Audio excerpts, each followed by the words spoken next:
আমরা স্পষ্টভাবে বলতে চাই, ৭১-এর মুক্তিযুদ্ধ যেমন কোনো বিশেষ গোষ্ঠী বা বিশেষ দলের নয়, বাংলাদেশের আপামর সাধারণ মানুষের জনযুদ্ধ ছিল। একইভাবে ২০২৪-এর গণ অভ্যুত্থান বলেন কিংবা আন্দোলন বলেন, সেটিতেও কিন্তু বাংলাদেশের সকল শ্রেণী পেশা মতের মানুষ একসঙ্গে রাস্তায় নেমেছিল। কেউ যদি বাংলাদেশের যে কোনো গণ আন্দোলনকে, জনতার আন্দোলনকে কুক্ষিগত করতে চায়, তার পরিণতি অতীতেও যেমন ভালো হয় নাই, ভবিষ্যতেও কিন্তু তার পরিণতি ভালো হবে না।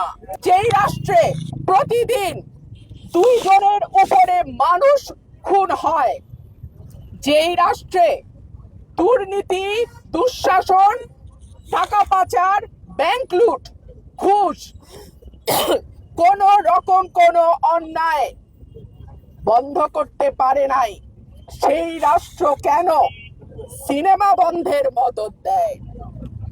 কারণ আমরা গত 2 বছরের অভিজ্ঞতা থেকে দেখেছি, একটার পর একটা মাজার ভাঙ্গা হয়েছে, কবর থেকে তুলে নিয়ে লাশ পোড়ানো হয়েছে। আমরা দেখেছি দক্ষিণ পন্থা বা ডান পন্থা উগ্রবাদের উত্থান। কিন্তু আমার দেশের মাটি তো এমন ছিল না।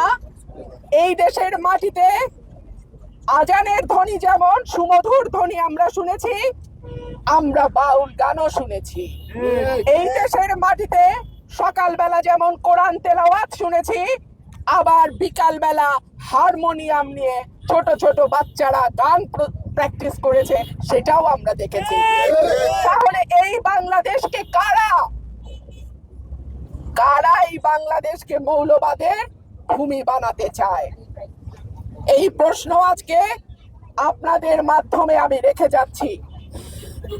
এবং এই রাষ্ট্রের কাছে আমার দাবি থাকবে, যেই রাষ্ট্র কোনো অপরাধ বন্ধ করতে পারে নাই, যেই রাষ্ট্র ছোট ছোট শিশুদেরকে বলাৎকার আর ধর্ষণের হাত থেকে বাঁচাতে পারে নাই, সেই রাষ্ট্র আজকে কি করে বাংলাদেশকে, যেখানে সব রকম সাংস্কৃতিক কর্মকাণ্ড ধর্মের পাশাপাশি চলেছে, সেটাকে বন্ধ করে বাংলাদেশকে, পরের প্রজন্মকে অন্ধকারের দিকে নিয়ে যাওয়ার মদত দিচ্ছে? আমি বলে রাখি, তোমাকে বধিবে যে গোকুলে বাড়িছে সে। যাদেরকে আপনারা আজকে আশ্রয় প্রশ্রয় দিচ্ছেন, আপনাদের মদদে যারা আজকে গান বাজনা সাংস্কৃতিক কর্মকাণ্ড সব কিছুর উপরে শক্তভাবে প্রতিরোধ করে তোলার সাহস পাচ্ছে, একদিন তাদের হাতেই কিন্তু আপনারা পরাজিত হবেন। আমি আশা রাখবো শুভ বুদ্ধির উদয় হবে, সামনের প্রজন্মকে আমরা যেন সাংস্কৃতিক কর্মকাণ্ড থেকে দূরে না রাখি।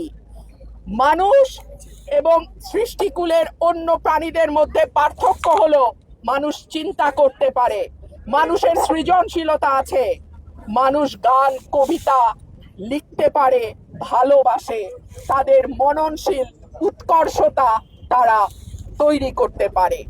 এই রকম রাষ্ট্র আমরা আশা করি না, যেই রাষ্ট্র মানুষকে পেছনের দিকে নিয়ে যাবে।